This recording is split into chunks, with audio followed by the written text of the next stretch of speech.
Ukrainian armed forces struck Russian military facilities producing aircraft, missiles and drones in separate attacks on Friday. A major aircraft-producing plant was struck in Moscow region, Ukrainian army reported on Friday. The Lukavitsky aircraft factory is involved in production and repair of MiG-29 and MiG-31 fighter jets and is also involved in Garan and Shahid UAV modernization cycle, Andriy Kovalenko, head of Ukraine Center for Countering Disinformation said on Telegram app. According to Russian Astra outlet, at least 2 drones hit the facility at around 1 a.m. on July 1st. No injuries were reported during the attack that damaged one compressor station and caused the collapse of a wall of the facility. Earlier, residents in Lukavitsky reported powerful explosion near the plant and a nearby oil depot. Kronstadt drone production facility in Dubna in Moscow region was also hit on Friday morning, Ukrainian media reported. The facility reportedly produces Orion strike and reconnaissance drones. Separately, a strike was launched on the Shipyanov Instrument Design Bureau, one of the key enterprises producing missiles for Russian air defense missile systems and anti-aircraft missile systems in Tula city. It should be noted that Ukrainian army has increased intensity of its attacks on Russian military targets and facilities in occupied Ukrainian territories and deep in Russia.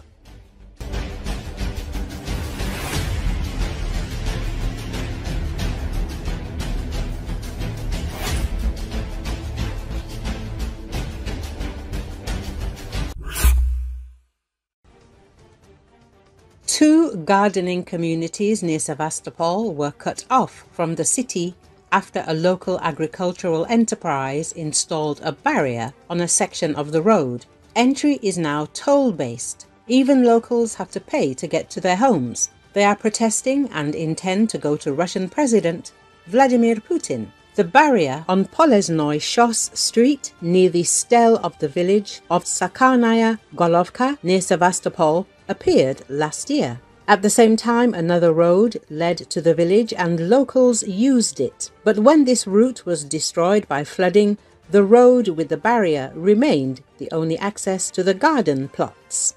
We learned that authority of Sevastopol wants to block our only road to our homes. Last year, the Sakarnaya Golovka Homeowners Association was flooded, and the bridge that we could use to enter via another road was destroyed. At the moment, they have installed a barrier, blocked the road completely, and went to charge us for it, local residents told the Russian telegram channel MASH.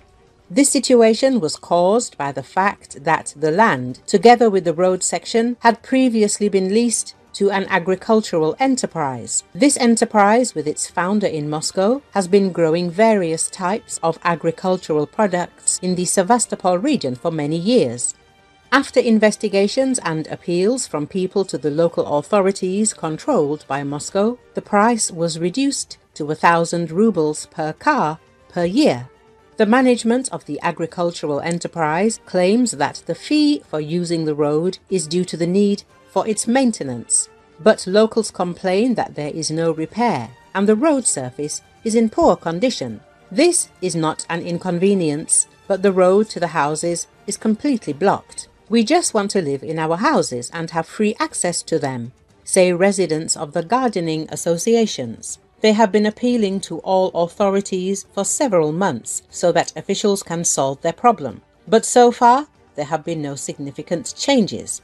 The Russian authorities of Sevastopol advised people to go to court. The solution to the situation with the road closure can only be decided in the legal sphere, so people need to go to court. Considering that residents have become hostages of the situation, the government is ready to provide legal assistance, the Russian government of Sevastopol told journalists. Some have already despaired and are ready to formalize the right to travel for a fee. Others intend to continue to fight for their rights and want to reach the administration of the President of Russia, the Prosecutor General's Office, and the Investigative Committee of the Russian Federation, local media write.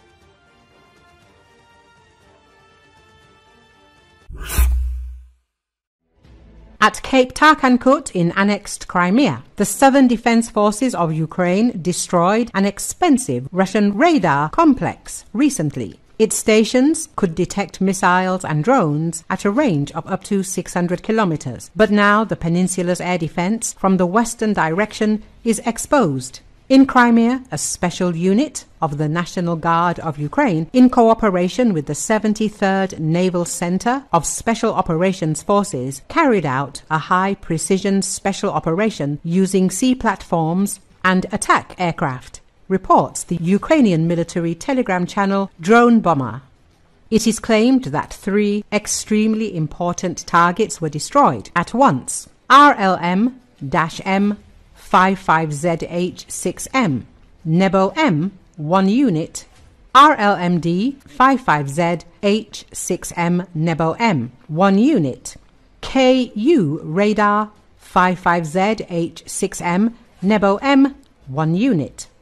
The telegram channel Krimsky Vita later published a video of the destruction of radar stations near the village of Mayak on Cape Tarkankut, noting that the Russian radar complex Nebo M, worth about $100 million, was hit. A military expert from Crimea, a former Ukrainian officer and a lieutenant colonel in the reserve of the Ukrainian Armed Forces, spoke to Krim.Reli on condition of anonymity about the importance of defeating such radar stations. Each radar module is a multifunctional 3-coordinate radar based on an active solid-state phased antenna array. The peculiarity of the radar complex is that the radars of different ranges included in it do not operate independently, but in adaptive interaction, which allows combining the advantages of these ranges and obtaining a unique set of tactical and technical characteristics. Significant detection ranges for all types of targets, inherent in the long wave range, and high precision measurement of coordinates in the short wave range, the expert says. The retired lieutenant colonel notes the long range of target detection, up to 600 kilometers, which allows the Nebo M radar system to solve not only air defense but also missile defense tasks. For example, from Cape Tarkankut to Kyiv and Kharkiv in the north, as well as Kamenets-Podolsky in the northwest, it is 590 kilometers. To Severodonetsk in the northeast, 600 kilometers. That is, 2/3 of Ukraine, including the occupied territories, are now covered by the zone of action of this radar complex, notes the reserve officer of the Armed Forces of Ukraine. According to him, the disabling of such an important component of anti-missile and anti-aircraft defense creates not just a hole in radar coverage, but a real corridor for Ukrainian drones and missiles in the direction of annexed Crimea. And considering that just a few days ago in Saki, the radar stations Niobe SV and Protnivik GE were destroyed, performing the same functions and operating at the same ranges, we can assume that Crimea is not covered from the western and northwestern directions for some time. And this opens a window of opportunity for the Ukrainian Defense Forces, says a military expert from Crimea.